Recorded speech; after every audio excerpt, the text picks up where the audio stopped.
সবারই একই প্রশ্ন, কি অপরাধ ছিল কৈশোর পেরিয়ে সদ্য যৌবনে পা রাখা টকবকে যুবক সাইদুলের নিজ দেশের অভ্যন্তরে ঢুকে ভারতীয় সীমান্তরক্ষী বিএসএফ কেন গুলি করে হত্যা করলো তাকে?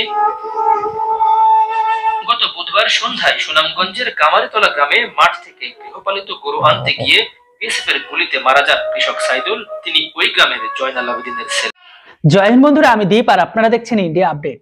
বন্ধুরা, আজকের এই ভিডিওটা প্রত্যেক ভারতবাসীকে দেখা উচিত, আর এই কারণে দেখা উচিত কেননা আমি ঠিক আজ থেকে 4 দিন আগে বানানো ভিডিওতে বলেছিলাম যে এখন থেকে বেশি পরিমাণে বাংলাদেশিকে ভারতের বিএসএফ গুলি করে মারবে। আর কেন মারবে সেটাও আপনারা জানেন। এই মুহূর্তে দুই দেশের মাঝে যা পরিস্থিতি, মনে হচ্ছে যে কোনো মুহূর্তে বা যে কোনো জায়গায় খণ্ডযুদ্ধ হলেও হতে পারে ভারতের বিএসএফ আর বিজেপির মধ্যে। কেননা ওই পারের থেকে ঠিক এমনটাই উস্কানি দেওয়া হচ্ছে, যদিও এই পারের বিএসএফ সর্বদা রেডি টু ফায়ার পজিশনে আছে যেন কোনো পরিস্থিতির মোকাবিলা করার জন্য। তবে আজকের এই ভিডিওটিকে আপনাদের এই কারণে দেখা উচিত, আমি বলেছিলাম যে ভারতের বিএসএফ গুলি করবে, নিয়ে নিন। আর এই ভিডিওটা আপনি দেখলেও বুঝতে পারবেন। আর আপনাদের এই জন্য দেখতে বলছি কেননা ওই দেশের মিডিয়া কিভাবে মিথ্যে প্রোপাগান্ডা ছড়াচ্ছে। তবে হ্যাঁ, ভারতের বিএসএফ গুলি করে মেরেছে, এটা সত্য। চলুন কথা না বাড়িয়ে আজকের এই ভিডিওটি দেখে নিই। ছেলের লাশের খাটিয়া ধরে বসে আছেন অসহায় পিতা, আর মা বোনের গগন বিদারী মাতম দেখে অশ্রুসিক্ত স্বজন ও পাড়া প্রতিবেশী।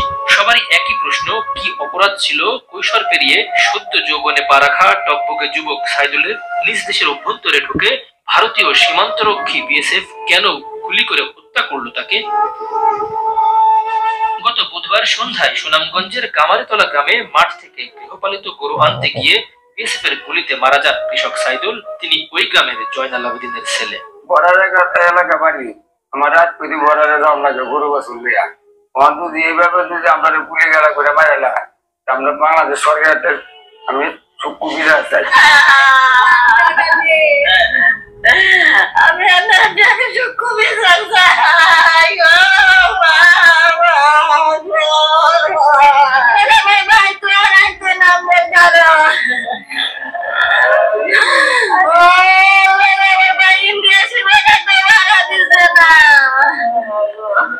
প্রত্যক্ষদর্শীরা জানান, সন্ধ্যায় গুলির শব্দ শুনে মাঠের দিকে ছুটে যান কামারিতলা গ্রামের মানুষ। তারা দেখতে পান কাঁটাতার পেরিয়ে বাংলাদেশের 50 থেকে 60 গজ অভ্যন্তরে ঢুকে সাইদুলকে পরপর 3টি গুলি করে বিএসএফ। একটি গুলি লক্ষ্যভ্রষ্ট হলেও 2টি গুলি লাগে তার বুকে ও পেটে। এ সময় আহত সাইদুলকে ভারতের অভ্যন্তরে নিয়ে যেতে চায় বিএসএফ, কিন্তু স্থানীয়দের উপস্থিতি টের পেয়ে পিছু হটে তারা। পরে তাকে চিকিৎসার জন্য সুনামগঞ্জ সদর হাসপাতালে নিয়ে গেলে কর্তব্যরত চিকিৎসক তাকে মৃত ঘোষণা করেন।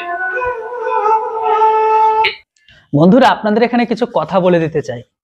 জানি না বাংলাদেশের মিডিয়াগুলো কতটা সত্য প্রচার করে, কিন্তু এই যে তাদের মিডিয়াতে যে সমস্ত কথাগুলো বলা হচ্ছে এখানেও কিন্তু মিথ্যে। একবার ভাবুন, তাদের গরু বাছুর যে ছড়ে যায়, মানে তাদের হাত থেকে বা ঘর থেকে বেরিয়ে যায়, সেটা দিনের বেলায় হয় না সন্ধ্যেবেলায় কেন হলো? প্রথম প্রশ্ন একটু ভালো করে ভাববেন। সারা দিনটা তো গেল, সন্ধ্যেবেলায় কেন তাদের গরুটা ওই কাঁটাতারের বেড়ার কাছে চলে গেল, মানে ভারতের সীমান্তবর্তী এলাকায়? দিনের বেলায় তো যেতে পারতো, অন্য টাইমে যেতে পারতো, সন্ধ্যেবেলায় কেন? আর সেকেন্ড কোশ্চেন এটাই, ভারতের সীমান্তরক্ষী বাহিনী তারা দাবি করছে তাদের অভ্যন্তরে, এরা হয়তো জানেই না ভারতের যে সীমান্ত থেকে সেই সীমান্ত থেকে কত কিলোমিটার এদের এরিয়ার মধ্যে থাকে। যদিও এটা ওই পারে, কিন্তু 150 গজের মধ্যে ভারতের সীমান্তরক্ষী বাহিনী কিন্তু ঢুকতে পারে, এটা হয়তো এরা জানেও না। যাই হোক, এই 150 গজের মধ্যে তো নাই, ভারতের সীমান্তরক্ষী বাহিনী বিএসএফ গুলি চালিয়েছে তাকে ভারতের একদম কাঁটাতারের বেড়ার কাছে। এই লোকের মেন উদ্দেশ্য ছিল, এই যুবকের মেন উদ্দেশ্য ছিল তাদের গরুকে নিয়ে এই পারে আসা, কিন্তু ব্যতিক্রম বশত সেখানে বিএসএফ টের পেয়ে যায়। বিএসএফ টের পাওয়া যাওয়ার পরে তাকে গুলি করে। কেননা আজ থেকে 1 সপ্তাহ আগে ভারতের আর বাংলাদেশের বিজেপি আর বিএসএফ এর মাঝে যে পরিস্থিতি তৈরি হয়েছে, আর ভারতের যেভাবে বিএসএফ এর বন্দুক কাড়ার চেষ্টা করা ছিল, সেটাকে দেখে বিএসএফ এর তরফ থেকে উপর র্যাঙ্কিং থেকে সরাসরি অধিকার দেওয়া আছে বা অর্ডার দিয়ে দিয়েছে যে আগে পর্যন্ত আপনাদের গুলি করার নির্দেশ ছিল কোমর থেকে নিচে, কিন্তু এখন সোজাসুজি আপনারা ওপরে গুলি করতে পারেন, মানে মাথায় বুকের যেখানে খুশি। আর এটাও আমাদের দেশের নিয়মে লেখা আছে, কোন সেনাবাহিনী হোক বা আধা সেনাবাহিনী, তাদের কাছ থেকে অস্ত্র ছিনতাই বা অস্ত্র কাড়ার চেষ্টা করলে তাকে স্পটেই তাকে মেরে দাও, এটা ফুললি অর্ডার আছে। আর বর্তমান সময়ে যেভাবে ওই দেশের উগ্রবাদীদের বা উগ্রপন্থীদের অত্যাচার আমরা ভিডিওতে দেখতেই পাচ্ছেন, যে ভিডিওগুলো লাগাতার বেরিয়ে আসছে দুই দেশের মাঝে থেকে, সেই ভিডিওগুলোকে দেখে কি মনে হয় ওরা এরকম মানে এতটা শান্তিপ্রিয়? আর এরা হচ্ছে সবগুলোই গরুচোর। গরুটাকে পার করতে আসছিল, যাই হোক, চলুন দেখে নিই ওদের মিডিয়াগুলো কি বলছে। আপনি ভারতীয় ভিউয়ার্স হয়ে থাকলে অবশ্যই ভিডিওটিকে শেষ পর্যন্ত দেখবেন। এদিকে কৃষক সাইদুলের শেষ বিদায় জানাতে আসেন বহু মানুষ। শোকে কাতর স্বজনরা। তাকে হত্যা করায় ক্ষোভে ফুঁসছে স্থানীয় জনতা। তাদের দাবি, রাষ্ট্রীয় পর্যায় থেকে এই জুলুম নির্যাতনের প্রতিবাদ করতে হবে, সীমান্ত হত্যা বন্ধ করতে হবে। আবার 96 মিনিটে গুলি করে মারছে, এরা কোনো বিচার পাইছি না। এখনো এবার 2025 সালে আরো যেগুলো মারা গেছে, এই বিষয়টা আমরা বাংলা সরকারের কাছে চাই। আমরা সূক্ষ্ম বিচার চাই। আমরা বর্ডার যাতে সুস্থ করে চলতে পারি, বর্ডার এলাকা আমরা যাইতে হবে। আমাদের সীমান্ত আমাদের বাড়ি, জায়গা আছে, জমি আছে, আমরা সবাই যাইতে হবে। এটা হচ্ছে ওই যে ভারতের সীমান্ত, এখানে প্রায় 60 গজের ভিতরে মানে ভারতের বিএসএফ আইসা এখানে গুলি করা হয়েছে তাকে। এই যে যুবকটা যে সে আবার কৃষি কাজ করে, এখানে আইছিল গরু নেওয়ার জন্য, তার এইভাবে আয়া দাওয়া কইরা, ওই দেখেন স্যার বুটের দাগ গুলো আছে এখানে।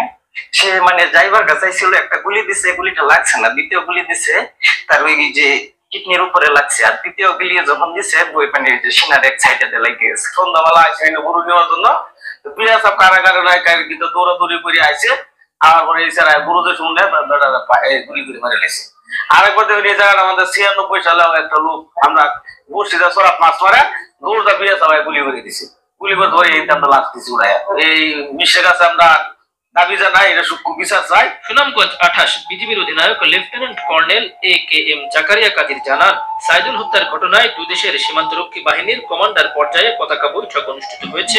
বিজিবি এই হত্যাকাণ্ডের জোর প্রতিবাদ জানিয়ে বিএসএফ এর কাছে বিস্তারিত জানতে চেয়েছে। প্রত্যুত্তরে বিএসএফ জানিয়েছে, বাংলাদেশের নাগরিকের উপর গুলির ব্যাপারে বিএসএফ এবং পুলিশের সমন্বয়ে একটি তদন্ত টিম গঠন করা হয়েছে। তদন্ত শেষে ফায়ারের সম্পৃক্ততার বিষয়টি জানানো হবে। প্রতিবেশী দেশের সঙ্গে শান্তিপূর্ণ বসবাস চান সীমান্তবর্তী মানুষজন। সেই সাথে সীমান্ত হত্যা বন্ধে সরকারের আশু পদক্ষেপ দাবি করেন তারা। Bangla vision news desk. তো বন্ধুরা, ভিডিওটা তো আপনারা দেখে নিলেন।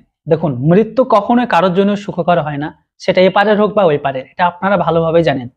কিন্তু বর্তমান সময়ে আপনারা এই জিনিসটা লক্ষ্য করবেন যে বিএসএফ এর গুলিতে অলওয়েজ বাংলাদেশিরাই মারা যায়, আবার ইসলাম পড়া গ্রহণকারী ব্যক্তি।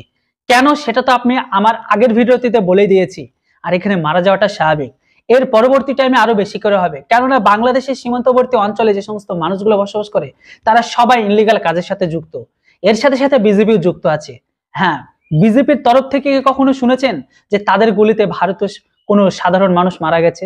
মারা যাবে না তো, কেননা তাদের মতো ইনলিগাল কাজ আমাদের দেশের মানুষ ওইরকম ভাবে অত করে না। যারা করে সেম ক্যাটাগরি বা সেম প্রোডাক্টের লোকে করে। আর ওই পারের লোকে কিন্তু এই পারে বা সীমান্তবর্তী এলাকায় বসবাস করে, তারা এই ইনলিগাল বা 2 নম্বরী কাজের সাথে যুক্ত থাকে। মারাটা কে যাবে? তাছাড়া বর্তমান সময়ে ওই সমস্ত ব্ল্যাক মার্কেটের বা যে সমস্ত ইনলিগাল কাজের সাথে যুক্ত থাকা বা 2 নম্বর কাজে যুক্ত থাকা ব্যক্তিগুলোর সাথে সরাসরি বিজেপির যোগাযোগ আছে। কেমন যোগাযোগ? বর্তমান সময়ে বিজেপির বাংলাদেশের সরকারের তরফ থেকে তাদের যে স্যালারি দেওয়া হয় সেটা অত্যাধিক কম। বর্তমান সময়ে ওদের কাছ থেকে টাকা খেয়ে ওরা সহায়তা করে যে তোমরা যাও, কিন্তু যখনই বিএসএফ এদেরকে রিটালিয়েশন হিসেবে গুলি করে, তখন এদের দোষটা চাপিয়ে দেওয়া হয় যে ভারতের বিএসএফ সীমান্তরক্ষী বাহিনী নির্বিচারে সাধারণ জনতাকে গুলি করে মারছে।